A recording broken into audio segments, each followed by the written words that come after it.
سئل الإمام أحمد رحمه الله قيل له: يا إمام، ما تقول في أقوام إذا أقبل عليهم رمضان تعبدوا، فإذا انصرف عنهم رمضان عادوا إلى ما كانوا عليه؟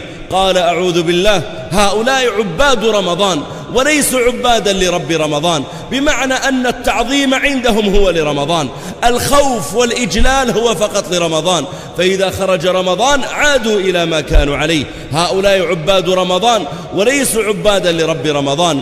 إن الصوم أيها المسلمون شرع لأجل أن نحفظ أثناء الصيام ألسنتنا وأن نستمر على ذلك حتى بعد رمضان. شرع رمضان حتى نتعود على صلاة الوتر في كل ليلة لنستمر على ذلك بعد رمضان. شرع رمضان لنجالس القرآن ونتلو من آيات ربنا حتى نستمر على ذلك حتى بعد رمضان.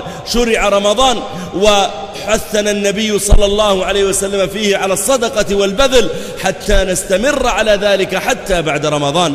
أما أن يكون المرء على عبادة وطاعة فقط في رمضان ثم لا يؤثر فيه ذلك بعده، فهذا لا ينبغي أن يكون عليه المسلم.